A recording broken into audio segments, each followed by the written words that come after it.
Print, email, Facebook, Twitter. More. Melbourne International Jazz Festival. Women musicians seek to change the jazz world's boys' club. Gender bias in musical instrument selection has stopped Australia's jazz scene from having more women leading shows and ensembles, according to industry experts. Traditionally, instruments such as the drums and the trumpet are perceived as being masculine, while an instrument like the flute can be considered feminine. But Jazz World insiders say they want to break that cycle. Jennifer Kerr, the chief executive of one of Australia's largest jazz events, the Melbourne International Jazz Festival, said while the festival had been seeking to include more lead female instrumentalists in its program, the sad reality was there are fewer female performers to choose from. It's a bit of a chicken and egg situation. If you don't see female performers, you may not follow that path, and therefore there aren't female performers to program. We need to break that cycle. Melbourne-based trumpet player Audrey Pound remembers the day when, as a teenager, she saw another female jazz musician performing.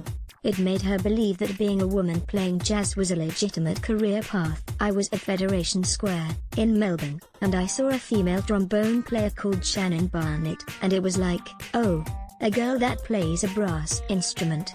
It was like seeing someone I could see myself being. Her clothes, how she was on stage, unashamedly being a girl.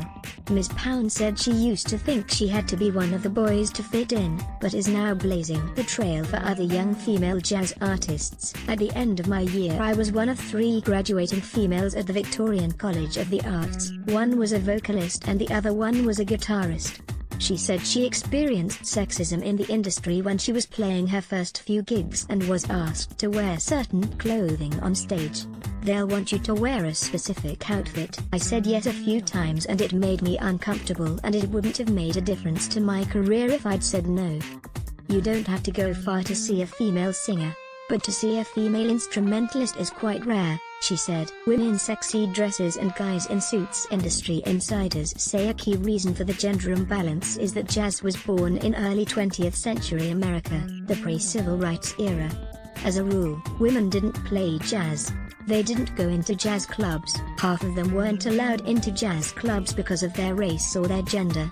Ms. Kerr said. Ms. Pound agreed that females considered to be sex symbols have dominated the industry. That's what you see on TV. If there's a jazz band on TV, it's a female artist in a sexy dress and a bunch of guys in suits, Ms. Pound said. US drummer and Grammy Award winner Terry Lynn Carrington is one of a number of international musicians in Melbourne for the festival. She was the first female artist to win a Grammy for Best Jazz Instrumental Album, and has played with jazz heavyweights like Herbie Hancock. Ms. Carrington said while she has enjoyed success, she woke up one day and realized she was mad with the way women were missing out in the industry. It's unfair and I can't just stand by and watch it happen just because I had a shining career. Ms. Carrington said the industry needs to work harder to encourage more female jazz instrumentalists, particularly in the era of the #MeToo movement. She has started an Institute of Jazz and Gender Justice at the Berklee College of Music in Boston for musicians who want to work in a female-driven environment. It does take a certain power to play drums and the bass and the piano to cut through the music in certain ways, but it doesn't come from physical strength.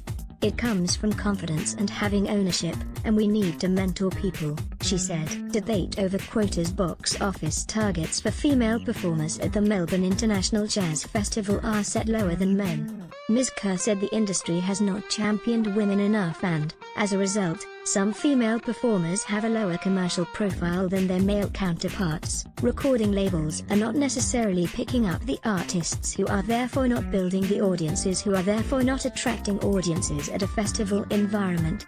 The saying is that you have to work twice as hard as the guy sitting next to you. But Ms. Pound does not believe that quotas for an equal number of men and women to play festivals should be enforced. You're always going to think you're there to fill a quota. Anything that affects your ego like that is going to affect the outcome of your performance. It's not good for women in jazz just to put a woman there because she's a woman. Ms. Kerr agrees. I don't think quotas are the go. I know it's a contentious issue with some people, but really every artist wants to feel like they're being programmed on their own merits, regardless of gender. Ms. Kerr said change needed to start with conversations within jazz circles as well as at primary schools. Close to 400 local and international acts will fill venues across Melbourne for the next 10 days as the Melbourne International Jazz Festival celebrates its 21st year. Print email Facebook